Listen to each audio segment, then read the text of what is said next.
네, 우리 지번 등록하는 방법 매년 나오니까 기억하시고요. 자, 이 시간에는 지목을 봅니다. 다음 페이지에 있는 거죠.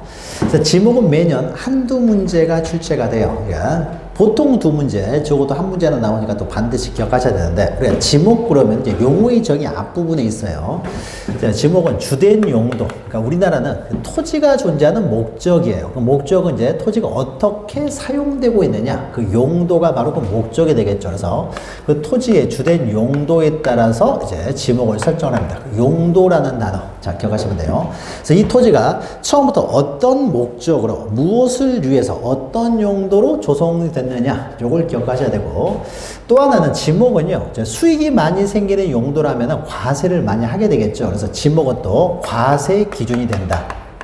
그래서 과세 기준이 된다는 것, 이것도 좀 기억하세요. 이것이 용도와 과세 이런 것들이 나중에 지목을 구분하는 가장 중요한 힌트가 되기 때문에 기억하시면 됩니다. 자, 그럼 먼저 지목을 설정하는 방법을 보죠.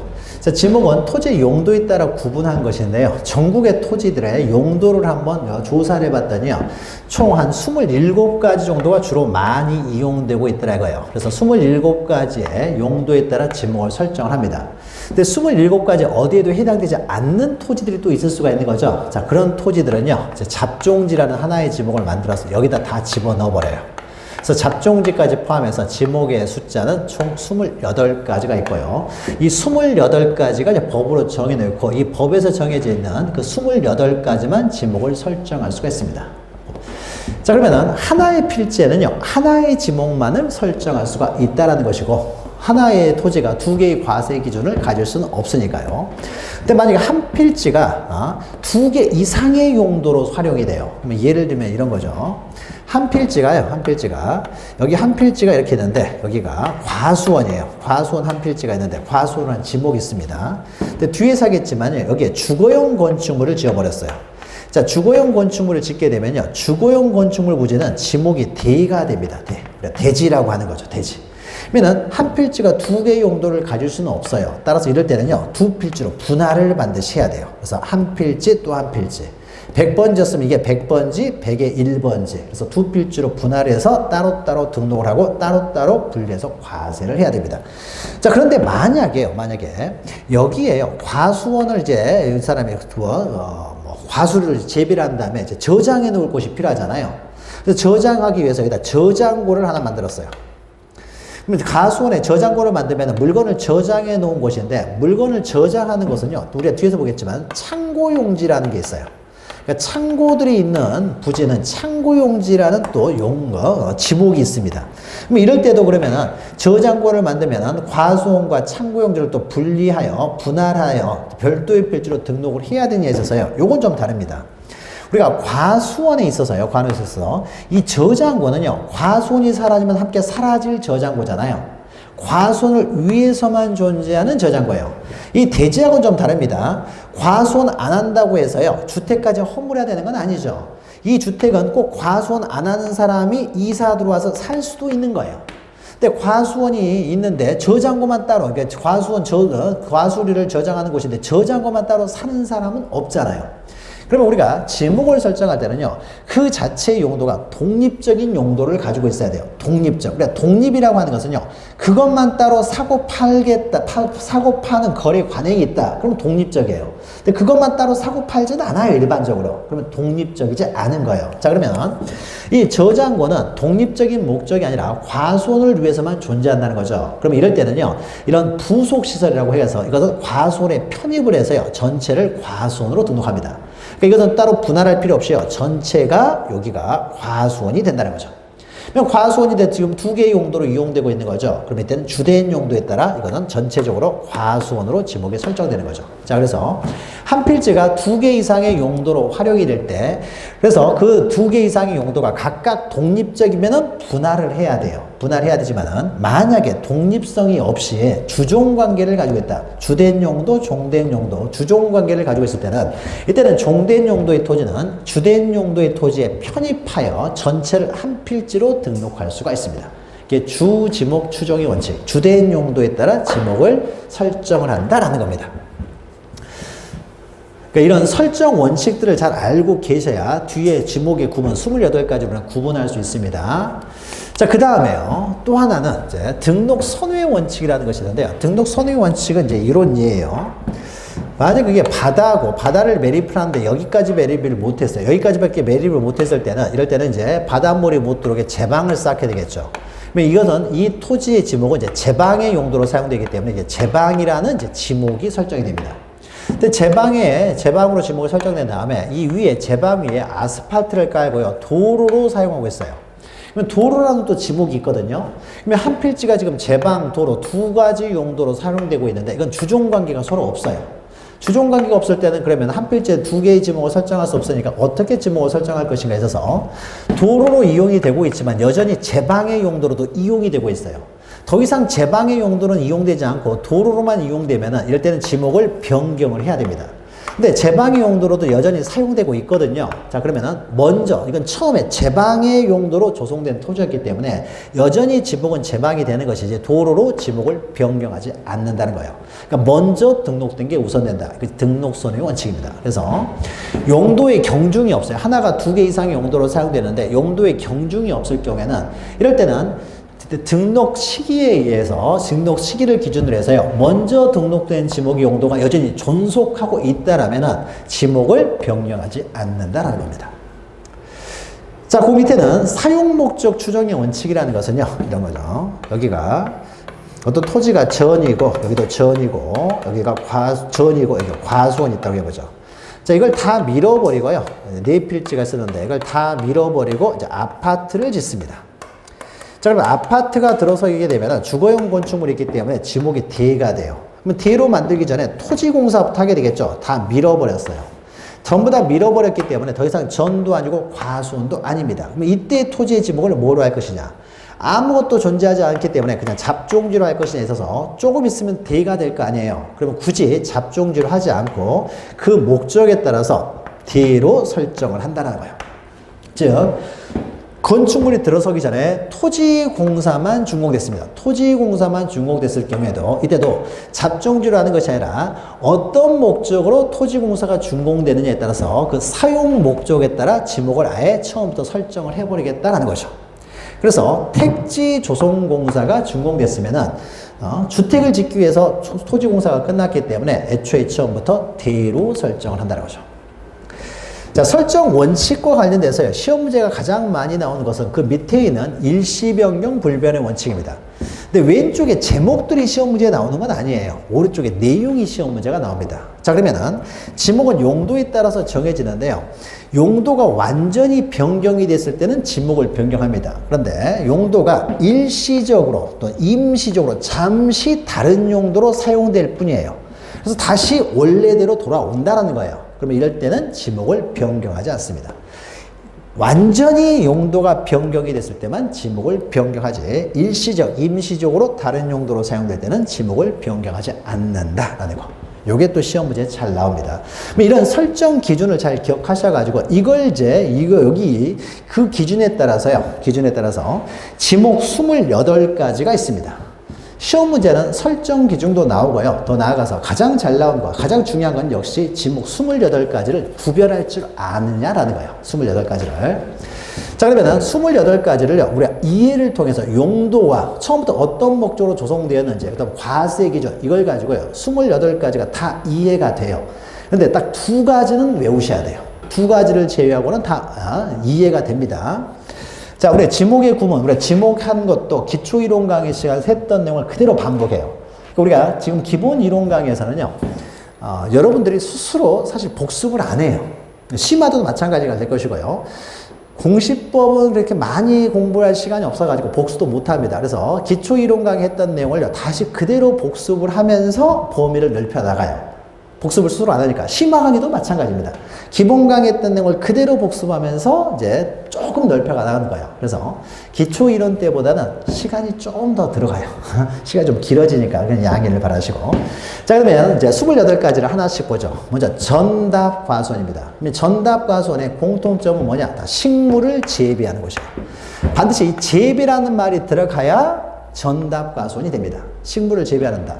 그러면 식물을 재배하는데 전답과수원은 그 재배되는 식물의 종류에 따라서 나뉩니다. 재배하는 식물이 과수류면은요, 과수류면은 과수원이 되는 거예요. 과수원이 됩니다. 그럼 과수류가 아니면은 전 또는 답이 되는데, 이때 물 밖에서 식물을 재배하면 전이고 물 속에서 재배하면 답이 돼요. 논답자, 또 밭전자가 되는 거죠. 근데 이걸 좀 고상하게 표현해 가지고요, 물 밖에서 재배하는 것을 물을 상시적으로 이용하지 않고 식물을 재배한다. 물 속에서 재배한다는 것을요, 자, 물을 상시적으로 이용하여 식물을 재배하면 답이 돼요. 그래서 경작 방식에 따라서 나뉩니다. 그럼 우리가 알아야 될 것은요, 요 뒤에 있는 식물의 종류는 전혀 알 필요가 없어요. 물 밖에서 키우는 식물이 수만 가지인데 이걸 외울 수는 없는 거죠. 그래서 앞에 있는 수식어만 잘 보시면 돼요. 과수류는 당연히 제외돼야 되겠죠. 과수류는 과수원으로 들어가니까 과수류를 제외한 물 밖에서 식물을 재배하면 이제 전이 돼요. 그 다음에 죽순을 재배하는 것. 자, 이것도 보죠. 죽순은 식물이에요. 과수류 아닙니다. 그럼 전 또는 답이 될 텐데요. 죽순 물 속에서 재배하지 않죠. 그러니까는 당연히 전이 되겠죠. 자, 이 밑에 있는 내용들은요, 우리가 뒤에서 이제 공부를 하니까 뒤에서 이제 공부시고, 우리가 심화 강의 시간을 다시 반복할 것이고요. 자, 답은요, 물 속에서 물을 상시적으로 직접 이용하여 식물을 재배하게 되는데, 물 속에서 재배하는 식물은 몇 개 안 되니까요, 요건 좀 기억하세요. 벼, 연, 미나리, 왕골. 요 식물들을 좀 기억하시고, 벼, 연, 미나리, 왕골. 자, 이와 관련돼서요, 자, 연, 왕골을 재배를 하면 답이 돼요. 항상 재배라는 말이 들어가야 돼요. 근데 연, 왕골이 그냥 자생하고 있어요. 자, 연, 왕골이 자생하고 있다는 것은 그냥 물이 고여있는 토지일 뿐인 거예요. 자, 물이 고여있는 토지는 뒤에서 보겠지만 이것은 유지가 됩니다. 그래서 자생하면 유제예요. 과수원도 이렇게 볼 수 있습니다. 우리가 밤나무를 재배하면 과수원이에요. 근데 산에 가면 밤나무들이 있어요. 자생하고 있죠. 그럼 그는 임야일 뿐인 거예요. 이렇게 기억하시면 되고. 그러나 이거는 다만에서 밑에 있는 것 이런 거 기억하셔야 돼요. 우리가 앞에서 했죠. 과수원 내에 있는 주거용 건축물은 어떻습니까? 주거용 건축물 보자는 과수원 내에 주거용 건축물을 지어버리면 이것은 과수원의 부속시설로 볼 수가 없다는 거죠. 누구든지 이사가서 살 수가 있기 때문에 여기는 어떻습니까? 대가 된다는 거죠. 그래서 과수원 내 주거용 건축물 보자는 대가 된다는 거 기억하시면 됩니다. 자, 그 다음에 이제 목장용지죠. 자, 목장용지는 식물을 재배하는 곳이 아니에요. 자, 대관령 목장 생각하면 되겠죠. 가축 들었습니까? 풀먹이라고 소지가 조성돼 있을 뿐이에요. 그래서 초지가 조성돼 있는 대관령 목장. 또 그 외에도 축사부지들이죠. 돈사, 우사, 개사 이렇게 닭을 20만 마리 키운다. 그럼 축사부지가 또 목장용지가 됩니다. 그럼 목장용지도 마찬가지로 여기 목장용지 내에 주거용 건축물 부지가 있어요. 그러면 목장 안 한다고 해서 건축물까지 주택까지 허물어야 되는 건 아니기 때문에 목장용지 내 주거용 건축물 부지는 따로 대로 합니다. 대로. 자, 그 다음에 이제 임야. 자, 우리가 28개 중에 2개를 암기하셔야 되는데 그 중에 하나가 임야예요. 자, 임야도요, 여기서 중요한 것은 수식어를 잘 보셔야 돼요. 산림 원야를 이루고 있을 때만 우리는 임야라고 합니다. 그러면 산림이라는 것은요, 숲이고 원야는 벌판. 자, 임야가 되기 위해서 일단 넓어야 돼요. 넓어야 돼요. 자, 그래서 이건 외워야 돼요. 수림지. 자, 수는 나무 숫자예요. 나무가 우거져 있다는 지. 중림지. 대나무 숲을 말하는 거죠. 그다음 암석지. 우리나라는 돌산들 많죠. 암석지. 깨져서 자갈, 깨져서 모래. 자갈 땅, 모래 땅. 습지, 황무지. 자, 7가지를 암기를 하셔야 돼요. 암기를. 자, 이것은 암기를 해놓으면 쉽게 맞히지만 암기를 안 되면 헷갈릴 수 있어요. 황무지 그러면 왠지 잡종지스럽지만 잡종지가 아니다. 습지 그러면 왠지 물이 고여 있으니까 유지일 것처럼 보이지만 유지가 아니라 임야다. 자갈 땅, 모래 땅 그러면 뒤에서 우리가 하천을 다루게 될 텐데요. 하천처럼 보일 수 있지만 하천이 아니라 임야다. 헷갈릴 수 있기 때문에 수림지, 중림지, 암석지, 자갈 땅, 모래 땅, 습지, 황무지 요거는 외우셔야 돼요. 반드시 외우시고요. 자, 그 다음 밑에는 이제 광천지죠. 광천지라는 것은 지하에서요, 액체가 솟구쳐 오릅니다. 액체가 솟구쳐 오르는 곳을 광천지예요. 광천지에서 가장 중요한 단어는 용출이라는 단어예요. 용출. 그러니까 온천지역, 이제 온수라든지 약수, 석유 뭐 이런 것들이 용출되는 곳이 우리는 광천지예요. 여기가 석유가 이렇게 막 납니다. 그러면 여기 용출구가 있겠죠. 흘러내가지 못하도록 막아야 될 거 아니에요. 여기 유지에 필요한 곳까지 우리는 광천지라고 해요. 소규가 나는 곳이 광천지가 되는 것이지, 소규가 나면은요, 이것을 이제 운송을 해가지고요, 따로 저장을 해야 되겠죠. 여기 저장시설이랄지, 또 송유관, 네, 송유관 부지요.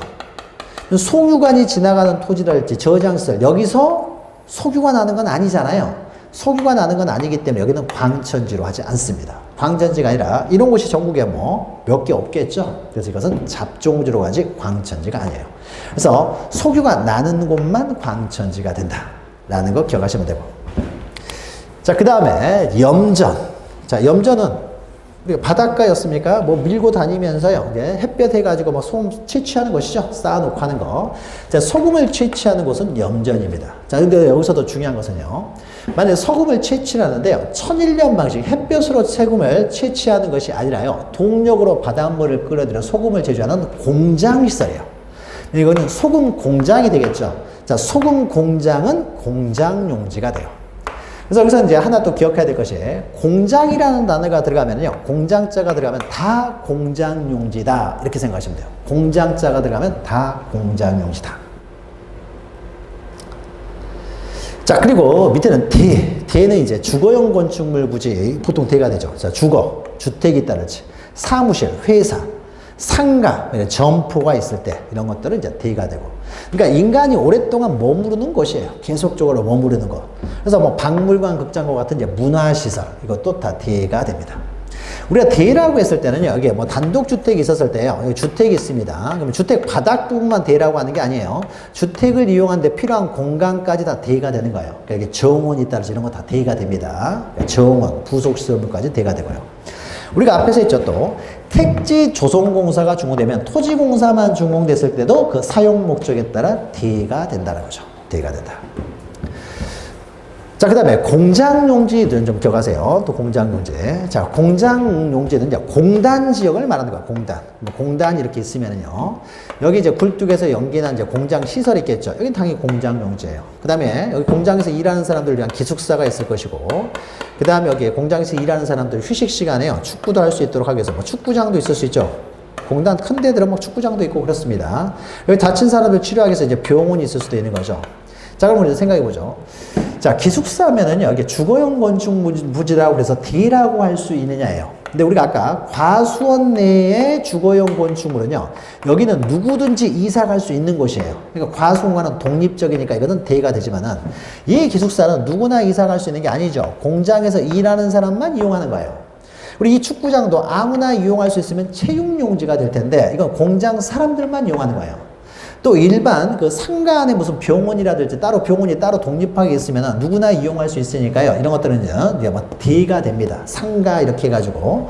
그러나 이거는 공장 사람들만 이용할 거 아니에요. 그러니까 이것은 다 공장의 부속시설로 봅니다. 아무나 이용하는 게 아니에요. 그러니까 공장과는 독립적이지 않다는 거예요. 그러니까 다 이건 공장용지 안에 있는 것들은요, 다 공장용지로 봅니다. 그래서 공장시설물 부지, 또 어떻습니까? 그 공장용지와 같은 구역에 있는 것이면 그 무엇이 있든지 간에 다 공장용지가 된다는 거예요. 그리고 또 하나 이제 공장부지 조성공사가 준공됐어요. 공장 만들기 위해서 토지를 밀었다는 거죠. 그러니까 그 사용 목적에 따라서 공장용지가 되겠죠. 공장용지.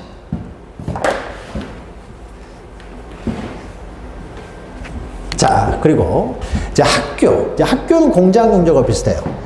여기 학교 아니라고 해보죠. 학교, 교실 있는 교사, 건물, 기숙사, 체육관, 뭐 운동장, 양호실, 다 이건 학생들만 이용할 거 아니에요. 전체적으로 다 학교용지가 됩니다.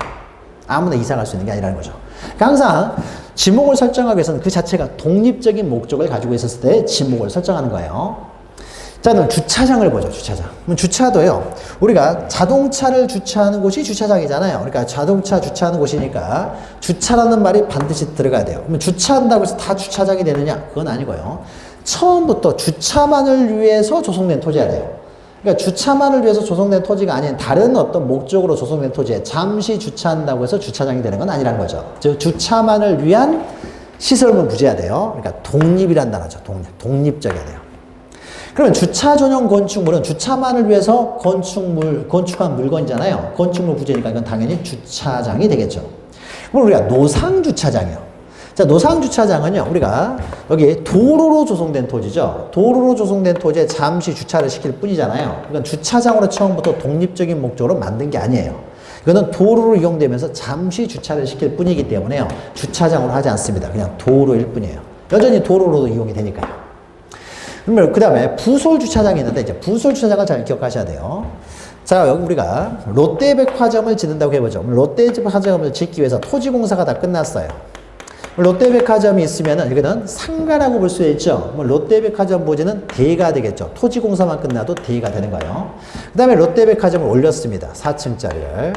이 바닥 부분만 대가 되는 것이 아니라 필요하로 하는, 그러니까 백화점을 이용하는데 필요한 공간까지 다 대가 된다고 했죠. 자, 그러면 전체가 대인데 여기 부분에 빈 공간에 잠시 주차를 해요. 이런 것들이 이제 부설 주차장이에요. 그럼 부설 주차장은요, 처음부터 주차장으로 조성된 토지가 아니죠.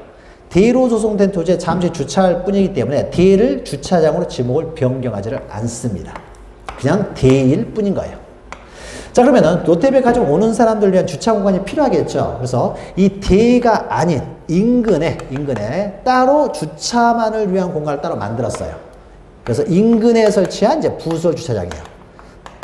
그러면 이 주차장은 어떻습니까? 주차 목적으로 주차만을 위해서 특별히 조성된 토지죠. 그러니까 이것은 주차장이 되는 거예요. 자, 그래서 인근에 설치된, 그러니까 단순히 부설 주차장이 아니라 인근에 특별히 주차만을 위해서 독립적으로 주차장, 부설 주차장을 만들었기 때문에요.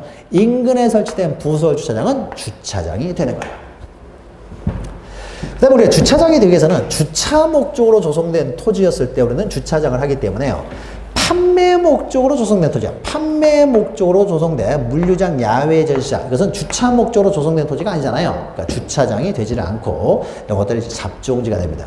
그러니까 주차 목적이 아니기 때문에 주차장으로 하지 않는다라는 거죠. 자, 그 다음에 주유소용지예요. 자, 주유소용지에서 가장 중요한 것은 주유소 뭐 하는 곳이에요? 석유 판매하는 곳이죠. 그러니까 가장 중요한 게 판매예요. 그래서 석유나 가스도 판매하죠. 요새 전기차, 수소차 있잖아요. 전기, 수소를 판매하는 곳이 이제 주유소용지가 됩니다. 석유 판매하려면요, 원유 저장 탱크 같은 게 있어야 되겠죠. 그래서 저유소, 원유 저장소, 여기까지 부속시설물까지 이제 주유소용지가 됩니다. 자, 그런데 이제 밑에도 보시면요. 석유를 판매하는 것이 주유소용지가 되기 때문에 자동차, 선박, 기차 등의 제작, 정비, 공장 안, 공장자가 들어갔어요. 공장 안에 설치된 급유시설 등은 어떻습니까? 석유를 판매하는 것이 아니라 공장을 돌리기 위해서 급유를 한 것 뿐이잖아요. 따라서 이것은 공장용지일 뿐인 거예요. 그러니까 공장자가 들어가면 다 공장용지가 된다고 했죠. 공장 안에 있는 것은 다 공장용지입니다. 자, 그래서 판매하는 곳이기 때문에 주유소용지는요, 자, 소방관계법규에 설치된 자, 유형물 동그라미 치면 되고, 유형물 이동 탱크 저장시설이에요. 자, 이 유형물은요, 판매하는 곳이 아니에요. 핵 폐기물 막 생각하시면 돼요. 그러니까 판매하는 곳이 아니기 때문에 주유소용지가 될 수가 없고요. 자, 이런 곳이 뭐 전국에 몇 개 없을 테니까 이건 다 잡종지가 됩니다. 잡종지. 그러니까 유형물은 판매하는 게 아니니까 주유소용지가 아니라 잡종지가 됩니다. 그러니까 주유소용지에서 가장 중요한 것은 판매라는 거죠. 판매. 용어를 통해서 우리가 쉽게 이해할 수 있잖아요. 뭐 하는 곳인지. 주유소용지, 뭐 석유 판매하는 것이죠. 자, 창고요. 창고는 뭐 하는 곳이에요? 물건을 보관하고 저장하는 곳이죠. 자, 그러면 물건을 보관하고 저장한다고 하더라도 다 창고용지가 되는 건 아니고 그 자체가 독립적인 목적을 가지고 있어야 되는 거죠. 창고 자체가 독립적이어야 돼요. 이 창고가 다른 목적을 위한 부속시설로서의 창고라면 창고용지가 되질 않습니다. 그러니까 과수원 내의 창고는 그냥 과수원의 부속시설이고요. 학교 안에 있는 창고는 학교의 부속시설이고요. 공장 안에 있는 창고는 공장의 부속시설일 뿐인 거예요. 그러니까 이런 것들은 따로 창고용지가 되는 건 아니고 독립적이어야 돼요. 그러니까 우리가 고속도로 가다 보면 어떻습니까? 물류센터들이 있죠.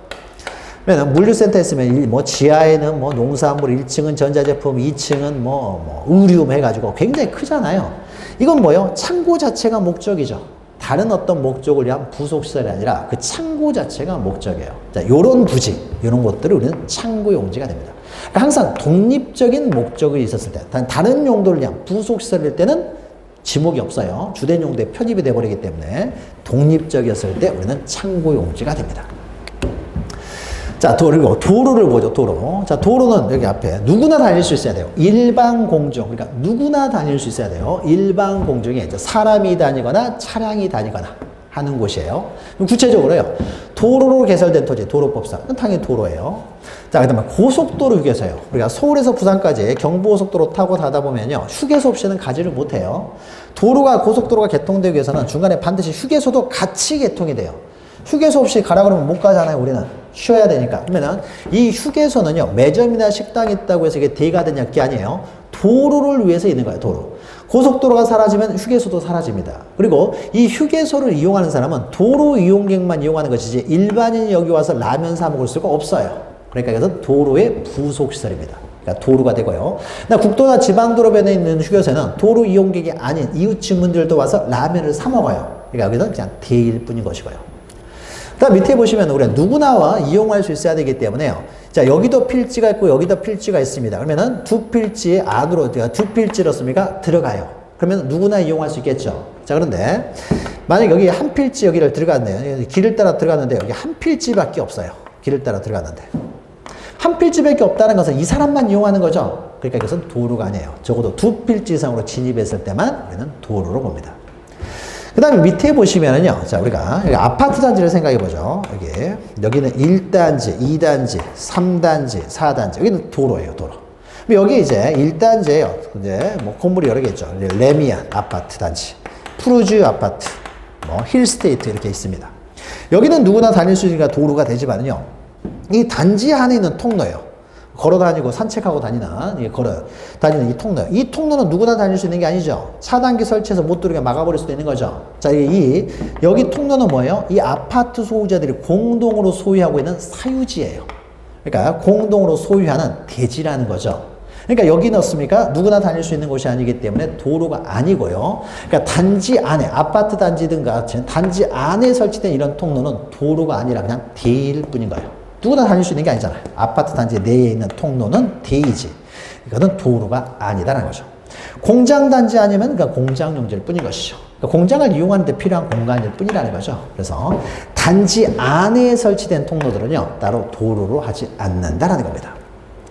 그다음 도로와 좀 비슷한 것이요. 만약에 여기 이제 궤도 이렇게 있죠, 궤도. 그러니까 정해진 길을 따라서 움직인다는 거예요. 그러니까 철길이 있는 부지예요. 철도 부지. 철길이 있는 부지는 이게는 철도 용지가 됩니다. 철길이 있는 부지는 철도 용지예요. 그러면 이것도 이제 생각하시면 돼요. 만약에 철도가 있으면 역사가 있겠죠. 서울에서 부산 갈 때 뭐 천안 역사, 대전 역사가 있어요. 그럼 역사에 매점 있고 휴게소 있다고 해서 대가 되느냐? 그렇지 않습니다. 역사의 본래 목적, 본래 기능은 표 끊고 기차 타는 곳이에요. 철길이 사라지게 되면, 철도가 사라지면 역사도 당연히 사라지게 되는 것이죠. 그러니까 여기 매점 있고 뭐 이렇게 뭐 식당 있고 하는 것들은요. 그러니까 부수적으로 이용되는 것 뿐인 것이죠. 원래는 표 끊고 기차 타는 곳인데 기다리는 시간 지루하니까 매점이나 식당이 있을 뿐인 거예요. 그러니까 매점, 식당 그 자체가 목적이 아니죠. 자, 그러니까 이 역사 부지는요. 역사는 철도의 부속 시설물 뿐입니다. 철도가 사라지면 사라지니까. 철도의 부속 시설물일 뿐이다라는 거죠. 그러니까 역사 부지를 뭐 대로 하지는 않습니다. 그리고 우리가 지목을 설정할 때는요, 용도에 따라 지목을 설정하는 것이지, 소유자가 누구냐고는 상관이 없습니다. 그래서 개인이 설치한 사설철도라고 하더라도요, 철도면은 없습니까? 다 철도 용지가 되는 것이지, 개인이 개설했다고 해서 뭐 틀려지는 게 아닙니다. 국가가 설치했느냐, 개인이 개설했느냐, 이거 중요한 게 아닙니다. 우리 용도에 따라 지목을 설정하지, 소유자는 문제되지 않습니다. 자, 그 다음에 제방이에요, 제방. 제방은 우리가 뭐 못 들어오게 막은 거죠. 그래서 방파제, 방조제, 방사제, 뭐 막기 위해서 설치된 어떤 구조물, 부지들은 다 제방이 되는 거예요. 그리고 그 밑에 있는 내용 우리가 앞에 잠깐 설명드렸죠. 등록 선후의 원칙에서 설명드렸죠. 제방 위에 이제 도로를 설치했을 때, 이때 제방의 용도로 여전히 사용되고 있을 때는 도로로 지목을 변경할 수 없다라는 거죠. 자, 그 다음에는요, 이제 하천하고 국어가 있죠. 자, 이거는 물길을 말합니다. 자, 여기가 이제 우리가 한반도고요. 그러면은 토지죠. 그러면 여기 바다예요. 자, 그러면 우리 지적법에서는요, 토지가 아닌 건 바다고, 바다가 아닌 건 다 토지가 됩니다. 토지와 바다 둘로만 구별을 해요. 그럼 여기 이제 낙동강이 흐릅니다. 낙동강은 바다 아니죠. 그냥 토지예요. 그럼 토지는 토지인데, 물이 흐르는 토지라는 거죠. 자, 그러면 물길을 우리는 한자어로 하면 수로라고 할 수가 있겠죠. 물길, 수로예요. 수로에는 두 가지가 있습니다. 크게는 이제 다양하게 나누는데 밑에 보시면 인공적으로 만들어 놓은 수로가 있어요. 땅 파서 수로를 만들었다는 거죠. 대표적인 게 뭐겠습니까? 운하가 되겠죠. 운하 땅 파서 만들었잖아. 물길을. 그 다음에 자연적으로 존재하는 수로가 있어요. 자연적으로 존재하는 수로. 그래서 인공적으로 만든 수로가 있는가 하면 자연적인 물길이 있습니다. 이때요, 인공적인 수로는요, 또 뭐라고 하느냐, 그 규모가 크든 작든 간에 다 국어라고 합니다. 자, 국어는요, 굉장히 복잡하게 생긴 한자인데, 도랑을 나타내는 한자예요. 도랑을 이렇게 만들잖아요? 딱 봐가지고. 그래서 인공적인 수로는요, 대규모든 소규모든 다 국어라고 합니다. 자연적인 수로는 어떻게 나누느냐? 다시 대규모, 소규모를 나눠가지고요, 대규모 자연수로는요, 하천이라고 해요. 하천에 해당한 대표적인 게 강이 되겠죠. 낙동강, 한강. 자연수로이면서 대규모니까 하천이 돼요. 근데 자연수로이지만 여전히 소규모예요. 그래서 자연수로이지만 소규모입니다. 소규모면 또 이걸 국어라고 해요. 왜냐면 소규모 자연수로에는요, 뭐가 있겠습니까? 계곡들. 자연수로이긴 하지만 자연적으로 존재하는 거죠. 그 다음에 시골 가면 어떻습니까? 다 개천 하나씩 흐르죠? 동네마다 실개천 하나씩 흐려요. 이거는 소규모잖아요. 이런 것들, 실개천 이런 것들은 다 국어가 됩니다. 자, 그래서 우리 보시면요, 인공수로 나오면요, 다 국어예요. 근데 자연유수가 있거나 있을 것으로 예상되는, 하천하고 동일합니다. 자연유수가 있거나 있을 것으로 예상되는 다 자연수로인데 이게 소규모면은 국어가 돼요. 왜냐면 당연히 하천 없습니까? 대규모면은 다 하천이 되겠죠. 자, 그래서 국어와 하천을 좀 구별할 수 있어야 되고요. 자, 그 다음에는요, 자, 물이 흘러가면은 이제 국어나 하천이 될 텐데, 물이 고여 있어요. 호수, 댐, 저수지. 자, 물이 고여 있어요. 물이 고이거나 상시적으로 물을 저장하고 있습니다. 그러면 이제 유지라고 해요. 유지. 이와 관련돼서요. 자, 연왕고를 아까 우리가 재배를 하면, 물속에서 식물을 재배가 되어버리면 전답과서로 간다고 그랬죠. 그러니까 물속에서 식물을 재배하면 답이 되겠죠. 근데 단지 자생만 하고 있으니까 이때는 그냥 물이 고여있는 토지일 뿐입니다. 그래서 이거는 유지가 돼요. 자, 그리고 밑에는 이제 양어장이 있는데, 양어장은 이 유지에 물이 고여있는 곳에 물고기를 양식을 해요. 그러면 이제 양어장이 됩니다. 그럼 우리가 양어장과 관련돼서도요, 이거 육상에 있었을 때 우리는 토지가 돼서 양어장이라는 지목을 갖게 되는데, 바다에 있는 가두리 양식장도 있어요. 뭐 바다에 있는 양식장은 이건 바다일 뿐이죠. 바다일 뿐이니까 토지가 아니에요. 그러니까 지목이 없겠죠. 그래서 육상에 인공적으로 조성된 양식장들만 이제 양어장이 되는 겁니다. 그리고 밑에는 이제 수도용지죠. 자, 우리가 물길 그러면 물이 흘러가는 곳이면은 국어 아니면 하천 이렇게 했는데요. 그 물이 만약에 수돗물이 지나가요. 수돗물. 물을 정수하여. 이것만 이제 기억하시면 되죠. 물을 정수하여. 수돗물이 지나가요. 그러니까 수돗물이 만들어지고 수돗물이 지나가는 것들은 다 수도용지가 됩니다. 물을 정수하여 그러면은 수도용지가 돼요. 자, 그리고 이제 공원이 있는데요. 자, 공원에서 또 가장 핵심적인 단어는요. 자, 일반 공적. 누구나 이용할 수 있어야 돼요. 이것도 뭐 중요하지만은 이거는 덜 중요한 것이고요. 보건, 휴양, 뭐 정서 생활을 이용하기 위한 시설을 갖춘 토지로서다. 이건 중요한 게 아니에요. 공원이 되기 위해서는 반드시 들어가야 될 단어가 국토의 계획 및 이용에 관한 법률입니다. 이 법에서요, 공원 녹지로 고시가 되어야만 공원이 되는 거예요. 그러니까 아무리 정서 생활에 이용되기 위한 시설을 갖춘 토지라고 하더라도 아직 국토의 계획 및 이용에 관한 법률에서 공원 녹지로 결정 고시가 안 되면은 공원이 아니라는 거죠. 그래서 국계법이 들어갔을 때만 공원이 된다. 기억하시면 됩니다. 이게 중요한 거예요. 따라서 자연공원법상 공원, 자연공원법이라고 했죠. 국계법이 아니잖아요. 그럼 이것은 공원이 아니에요. 그러니까 보통 이제 국립공원 이런 건데요. 설악산 국립공원, 뭐 지리산 국립공원, 이건 그냥 임야일 뿐인 거예요. 임야일 뿐인 것이고, 우리가 공원은 국계법에서 공원 녹지로 결정 고시가 돼야 돼요. 그 다음 밑에 도시공원 및 녹지 등에 관한 법률, 이것도 국계법이라고 안 돼 있죠. 그러니까 이건 공원이 아니에요. 그럼 여기서 이제 규정하고 있는 게 묘지공원인데요. 자, 공원자를 사용하고 있지만요. 묘지공원은 어떻습니까? 묘지가 목적이었죠. 묘지가. 그러니까는 묘지공원은 그냥 묘지일 뿐입니다. 묘지일 뿐이에요. 그래서 국계법이 들어가야만 우리가 공원이 된다. 기억하시면 되고요. 그 다음에 채용용지는요, 이제 일반, 여기도 국민이죠. 누구나 이용할 수 있어야 돼요. 물론 돈을 낼 수는 있습니다. 뭐 돈만 내면 누구나 이용할 수 있어야 돼요. 국민이 체육활동을 위한 시설 부지, 체육활동. 이거 기억하시면 돼요. 체육활동을 위한 시설 부지는 채용용지가 됩니다. 그런데 이것도 이제 중요한 것이요. 이게 독립적이어야 돼요. 오로지 체육활동만을 위해서 조성된 토지였을 때만 우리는 채용용지가 되는 거예요. 그래서 다만에서 기억하시면요, 다만도. 만약에 체육 활동을 위한 독립성을 가지고 있지는 않습니다. 독립성이 없다들죠. 영속성. 영속성, 독립성 비슷한 말이라고 생각하시면 돼요. 영속성, 독립성이 없을 경우에는요, 이건 채용용지로 보질 않습니다. 뭐 예를 들면 이런 거죠. 만약에 상가가 있어요. 상가. 지하 1층, 지상 4층. 상가 부지니까 그냥 D가 되겠죠. 근데 상가 지하에요. 실내 수영장이 들어왔어요. 얘는 갑자기 내일 망해가지고요. 호프집으로 바뀔지도 모르는 거예요. 이건 체육시설만을 위해서 독립적으로 조성된 토지가 아니죠. 그러니까 이거는 D일 뿐인 거예요. 그러면 이런 게 이제 체육용지가 되는 거죠. 수영장만 딸랑 있는 거 있죠. 그럼 이거는 체육 활동만을 위해서 조성된 토지죠. 그러니까 요게 이제 체육용지가 됩니다. 체육용지. 그러니까 독립성을 가지고 있어야 돼요. 그러니까 독립성이라는 건 항상 숨어 있다고 생각하시면 됩니다. 그래서 체육 활동을 위한 독립적으로 조성된 토지가 돼요. 자, 그런데 그래서 독립성이 미흡한다라는 건 이런 거죠. 뭐 정구장, 상가 지하에 무슨 스포시장 들어왔어요. 정구장, 스포시장. 상가 지하에 실내 수영장. 또 상가 위에 골프 연습장이 들어왔어요. 이게 골프 연습장. 골프 연습장도 독립적으로 존재하면 이건 채용용지예요. 근데 상가 꼭대기에 골프 연습장 있죠? 그럼 이런 것들은 그냥 D일 뿐인 거죠. 그러니까 독립적이냐 아니냐를 보는 겁니다. 뒤에 있는 이런 것들을 외우는 게 아니에요. 그러니까 뒤에 있는 것들이요. 체육활동에 적합한 시설을 갖춘 이런 것만 있는 게 아니잖아요. 이건 외울 필요가 없습니다. 그러니까 요것만 기억하시면 돼요. 그러니까 독립성이 없으면은 이런 거라고 하더라도 독립성, 영속성이 없으면은 채용용지가 아니다라는 걸 기억하셔야 돼요. 거기다가 유수를 이용합니다. 그러면은 우리가 미사리 조정 경기장은요. 인공적으로 만들었죠. 그러니까 이거는 인공적으로 만드는 체육시설 부지이기 때문에 이거는 체육용지가 돼요. 그런데 유수를 이용하니까 흐르는 물을 이용해서요. 그냥 강에서 잠시 요트 타요. 강에 있는 요트장. 그리고 계곡에 있는 카누장. 이건 뭐예요? 카누장, 요트장으로 특별히 조성된 토지가 아니라 하천이나 구거에서 잠시 놀고 있을 뿐인 거잖아요. 그러니까 이것은 체육용지라는 게 아닙니다. 그러니까 체육시설만을 위해서 특별히 조성됐을 때만 우리는 체육용지가 되는 거예요. 항상 독립적인 목적, 항상 기억하시면 됩니다.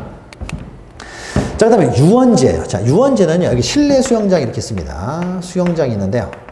수영장만 있는 것이 아니라요. 여기에 뭐, 노래방, 커피숍, 식당, 하룻밤 자고 갈 수 있는 방갈로, 종합 위락시설로서의 수영장이에요. 그럼 이때는 유원지가 됩니다. 유원지. 자, 그래서요, 유원지에서 가장 중요한 단어는 종합이에요. 종합. 그러니까 가족 소풍 생각하시면 돼요.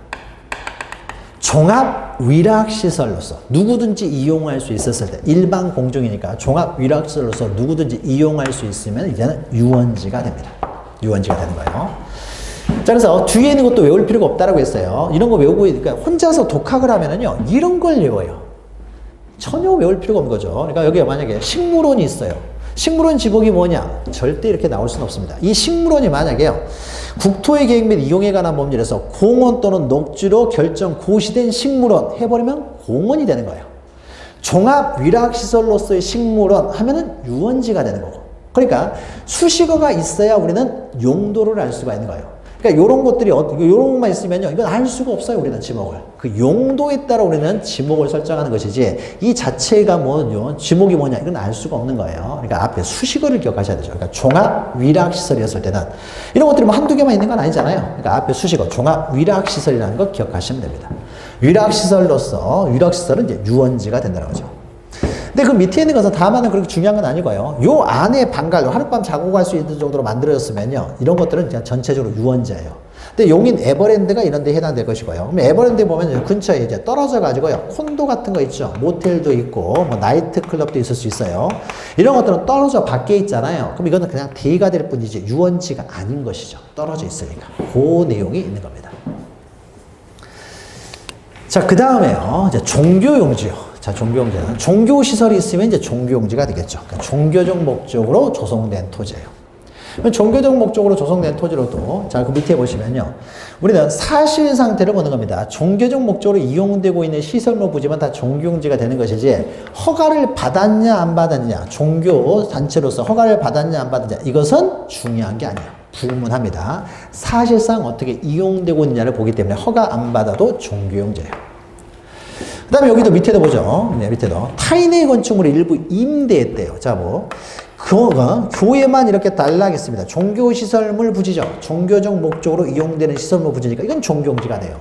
근데 상가 꼭대기 4층에요. 교회가 잠시 임대해서 들어갔습니다. 임차해서 들어갔어요. 그럼 이거는 그냥 여전히 대일 뿐인 거죠. 잠시 이 부분만 종교적 목적으로 잠시 이용되고 있지 언제 토 이사 가면 없습니까? 빠져나가는 거죠. 처음부터 종교적 목적으로 조성된 토지가 아니기 때문에 이럴 때는 그냥 대예요. 그러니까 상가 안에 있는 교회 같은 경우는 그냥 대일 뿐인 것이지 따로 종교용지로 지목이 바뀌지는 않은 거죠.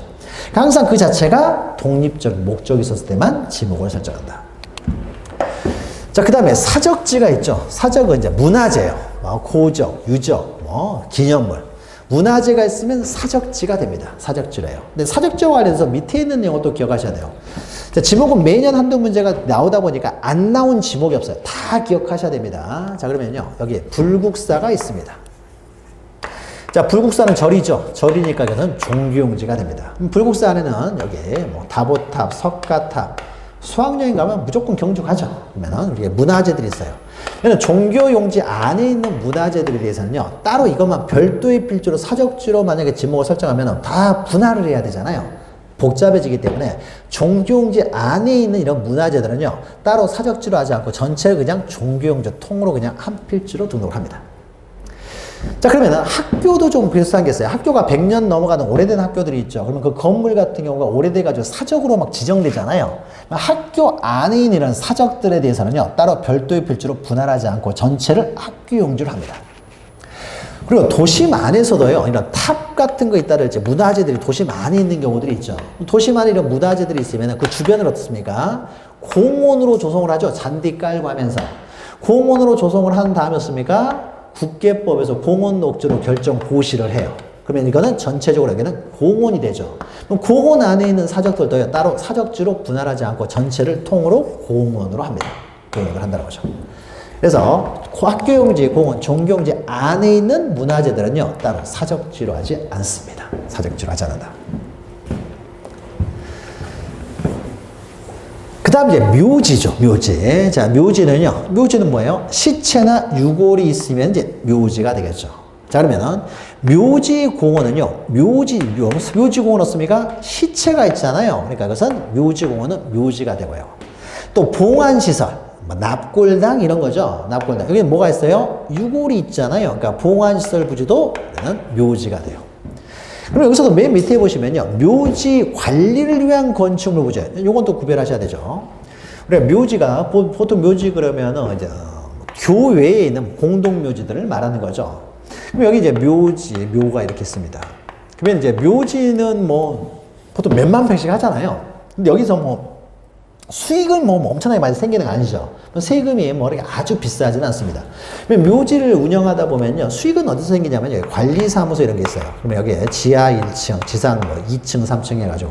지하에 뭐 있습니까? 보통 이제 매점이 있죠. 꽃 사가지고 갔어야 되는데 깜빡 잊고 안 갔어요. 매점에서 꽃 사죠. 그다음 멀리 교회로 나왔기 때문에 밥 먹고 가야 될 거 아니에요. 도시락 안 싸웠으면서 밥 먹어야 되겠죠. 커피숍일 거예요.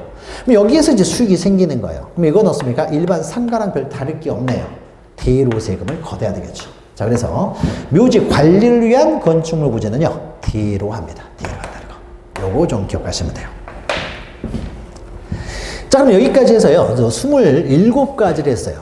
자, 그럼 27가지 중에서 우리가 암기해야 되는 것은 임야는 암기를 해야 되지만 그 이외에는 없습니까?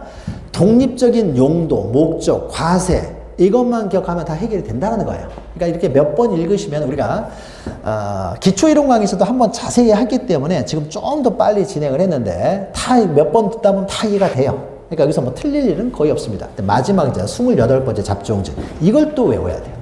2개를 외워야 되는데 하나가 임야고 또 하나가 잡종지입니다. 잡종지를 한번 보죠. 자, 갈대밭. 공통점이 없어요. 실외에 물건을 쌓아두는 것, 돌을 캐내는 것, 흙을 파내는 것, 야외 시장, 공동물, 공통점 하나도 없죠. 어쩔 수 없이 외워야 돼요. 근데 이것을 꼭 안 외우고요. 27가지 우리가 다 기억하고 있으면 27가지를 제외한 나머지는 잡종지가 되겠죠. 또 이렇게 기억하셔야 되고요. 근데 특히 이건 좀 기억하세요. 원상회복을 조건으로 돌을 캐내고 흙을 파냅니다. 단순히 돌을 캐내고 흙을 파내면 잡종지가 될 텐데 돌을 캐내고 흙을 파내다가요, 다시 덮어서 원상을 회복시킨다는 거예요. 그러면 다시 이것은 뭐예요? 잠시 돌을 캐내고 흙을 파낼 뿐이라는 거죠. 그러면 원래 그 지목이 계속 유지가 되지 지목을 잡종지로 변경하지를 않겠죠. 이거는 잡종지로 변경을 안 합니다. 그래서 원상회복 조건 그러면은 잡종지가 아니에요. 그 다음에 또 밑에 있는 내용들이 있는데, 자, 밑에 있는 내용을 보죠. 우리가 앞에서요, 석유가 나는 곳은 광천지라고 했어요. 그러면 석유를 운송하는 송유관이나 저장썰모 부재는 잡종지라고 했죠. 그러면 석유가 움직이는 곳이 잡종지면요, 전기가 움직이는 것도 잡종지겠거나라고 해서 우리 또 연상이 가능하죠. 전기가 움직이는 것도 잡종지다. 송신소, 수신소 이렇게 연상을 하시면 되고, 요건 우리가 했으니까. 그 다음에 여객 자동차 터미널, 요걸 또 하나 기억하시면 돼요. 과거에는요, 터미널이요, 버스 터미널이, 광남 버스 터미널 그러면요, 주차장이었어요. 그러니까 버스를 주차하는 곳이었잖아요. 버스가 종점에 오게 되면 주차 공간이 필요하기 때문에 주차장으로 이용을 했어요. 근데 요새 강남 터미널은요, 주차만을 위해서 활용되는 게 아니죠. 거기 백화점도 있고, 극장도 있고, 기다리면서 여러 가지를 이제 하고 있죠. 그러니까 지금은 여러 가지 복합 용도로 이용되고 있어요. 복합 용도로 이용되고 있기 때문에 더 이상 주차장으로 하지 않고요, 잡종지로 집어넣습니다. 그래서 버스 터미널 생각하시면 돼요. 버스 터미널, 그러니까 여객 버스 터미널입니다. 그러니까 버스 터미널, 여객 통해서요. 이거 알 수 있죠.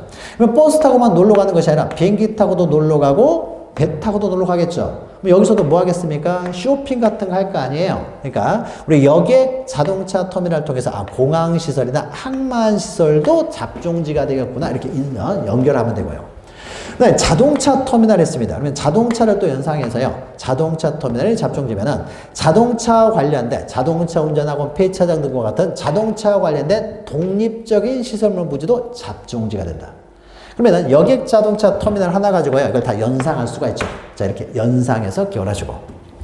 또 도축장, 쓰레기, 오물처리장, 전부 몇 개 안 되겠죠? 그러니까 이런 것들 다 잡종지로 갑니다. 잡종지.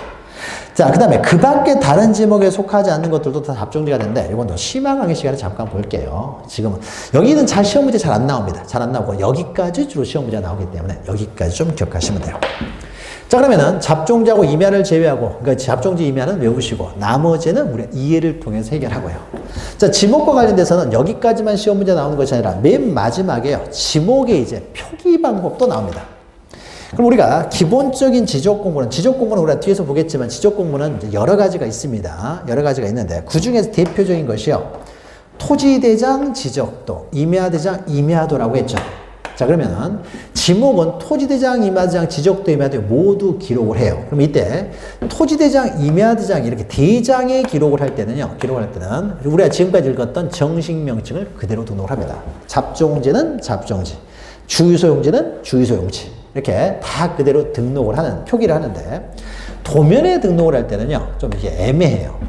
우리가 도면은 뒤에서 또 우리가 보고 기초 강의 시간에도 배웠지만, 도면이 뭐 이렇게 생겼죠. 경계를 이렇게 등록해 놓은 도면이에요. 경계가 등록되어 있다는 거죠. 토지 모양을 알 수 있습니다. 근데 요 토지가 17번지예요. 그럼 여기 17 이렇게 적어요. 근데 여기 17번지로서 지목도 함께 적는데, 이 17번지가 주유소용지예요. 주유소용지 5자를 쓰다 보면 옆으로 넘어가 버리잖아요. 그러니까 이게 보기가 안 좋아요. 그래서 한자만 사용합니다. 주 이렇게. 부호로 사용해요. 딱 첫 번째가 한자로 이제 부호로 사용한다는 거죠.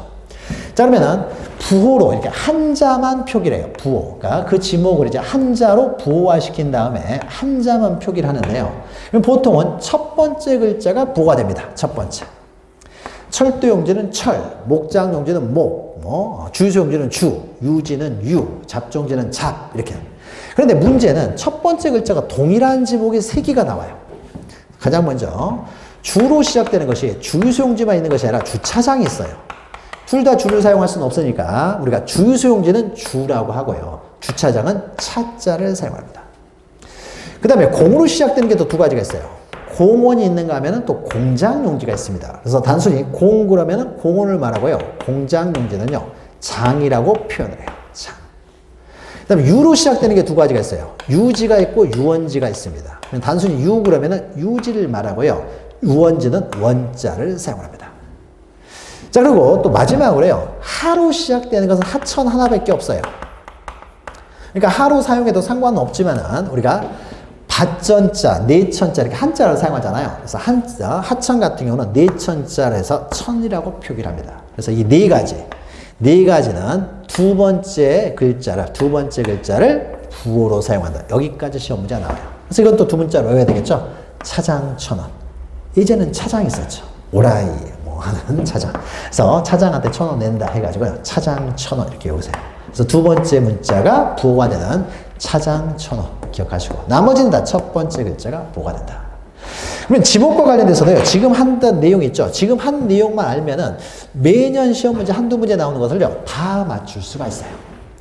물론 여러분이 스스로 공부해가지고 이제 이해를 계속 해야 되겠죠. 그래서 이제 헷갈리지 않게 하게 되면 또 다 맞출 수가 있습니다.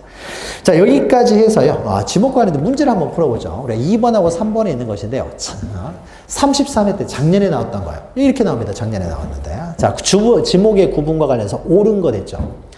자, 온수, 약수, 소규류 등을 일정한 장소로 운송하는 송수관, 송유관, 저장시설이에요. 자, 광천지 아니죠? 용출되는 것이 광천지라고 했죠? 그래서 이것은 광천지가 아니고 잡종지가 된다고 그랬죠. 송유관, 부지. 또 2번, 사과, 배, 밤, 호두, 귤나무들, 과수를 집단적으로 재배하면 과수원이 맞아요. 그런데 과수원 안에 이에 접속된 주거용 건축물부지, 과수원 내의 주거용 건축물부지는 과수원이 아니죠. 자, 이것은 대로 한다라고 했죠. 대. 그러니까 뒷부분이 틀린 거죠. 자, 3번 종교용지에 있는 유적고적 기념물이에요. 자, 그러면은 종교용지, 학교용지, 공원 안에 있는 유적고적 기념물은 따로 사적지로 하지 않는다고 했죠. 이것도 틀린 것이고요. 4번 물을 정수하여 공고. 자, 물을 정수, 수돗물이 움직입니다. 그럼 뭐예요? 수도용지. 4번이 맞죠. 자, 5번은 교통운수를 위해 일정한 궤도, 딱 정해진 길을 따라 움직인다고 했어요. 그럼 이것은 철도용지가 되는 거죠. 도로가 아니라. 자, 이런 식으로 나와요. 자, 그 다음에 부호를 한번 보죠. 부호가 독립적으로 이렇게 나오기도 합니다. 자, 지목을요, 도면에 등록할 때는 부호로 등록한다고 했어요. 한자로 부호로 등록해요. 부호 연결이 옳은 것을 그랬는데요. 틀린 것이죠. 틀린 것을 그랬는데. 차장촌원을 기억하시면 되겠죠. 차장촌원에 해당하면은 차문자, 차장촌원이 아니면은 두문자예요. 자, 공원은 공 맞죠.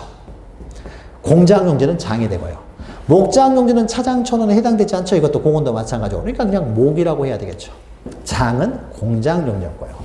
하천은 차장촌원에 해당이 되네요. 그러니까 하가 아니라 천으로 해야 되겠죠. 주차장도 차장촌원에 해당이 돼요. 그러니까 차가 맞죠. 양의장은 해당이 안 돼요. 그러니까는 양으로 해야 되겠죠. 그래서 틀린 것은 이제 니은, 디귿, 미음. 이런 식으로 문제를 푸는 거예요. 그러니까 지적법은요, 처음 들을 때는 이것도 생소하니까 그렇지만 두세 번만 하면은요, 다 쉬워요. 두세 번만 딱 듣고 나면요, 잊어먹기도 쉽지 않아요. 그러니까는 지적법은 좀 쉬우니까 말했죠. 12문제 나오면 12문제 다 맞을 수도 있다고 그랬죠.